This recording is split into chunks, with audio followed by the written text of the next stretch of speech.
When you're building a company, the development of the people is arguably the most important thing, right?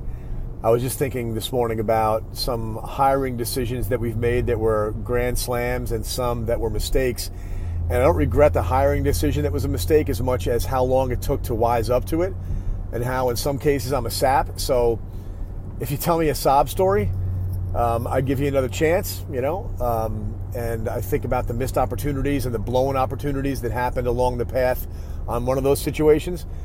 But I'm thinking about the new crew that we've assembled over the last year here, and I'm so excited about it. And one of the things that, being the granddad of the company, approaching 50, one of the coolest things in the world is having an impact on people that are younger. I don't have an impact on millions of people. I have an impact on a handful of people. My family, my friends, and the team that work at Own America. These guys are younger than me in some cases by 20 years. And I don't remember my teachers growing up. Like, I literally would have a hard time naming more than 3 of them. And that's not a shot at teachers. It's a shot at me having been a very, very bored student most of my life. But my coaches, I can name most of them. The ones that made the biggest impact on me. And I look at these young guys that work in our organization, and I realize the biggest gift that they're giving me in the world is the fact that I've got to think about how I'm influencing them. I've got to think about what example I'm setting for them, and it makes me a better person. And it's the same thing as being a parent from that perspective.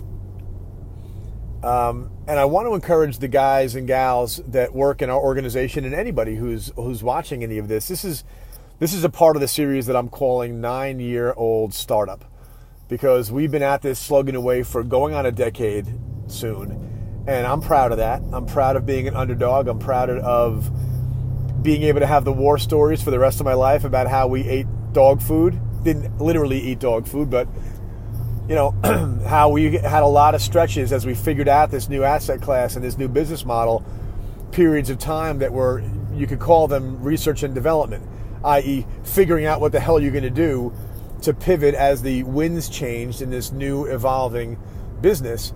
And of course, we found our permanent track now. And now we've got these young folks that are coming on board. And I see that they all have young folks. The advice that I'm going to give them today when I get in there is how there are young people in their lives too. And the gift they're giving me by making me want to be the best leader that I can be for them, genuinely I care about these folks having the best experience they've ever had in any kind of an effort they've put in. In the case of career, clearly, I want this to be the best stretch for all of us. This is the biggest thing I've ever done. And I've had a pretty good track record, but this is the biggest thing. It's going to be the biggest thing that I've ever done. And I want that to be the same case for every other guy and gal that's in our world, and that includes you if you're watching this. And I think that recognizing the fact that the youngins are watching, the people that are behind you on this path in life are watching, what do you show them? How are you setting the example? How are you demonstrating the work ethic, the stick-to-itiveness, the spinning around a negative mood? Because it happens to everybody.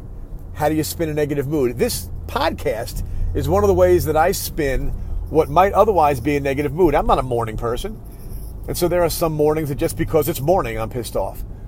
I mean, literally, it's embarrassing to admit, approaching 50, that there are still some mornings that just because it's morning, I'm in a bad mood. But yet getting a lift for myself before I walk into the office is critical. And the idea that I can actually share that with some people that might be total strangers that might get some lift out of it also just warms my heart. It gets me excited, and it makes me better when I get into the office. And that's the point. When you are trying to give other people lift, you have no choice but to give yourself lift first, right? And that's the gift. So have a great day. I'll see you tomorrow.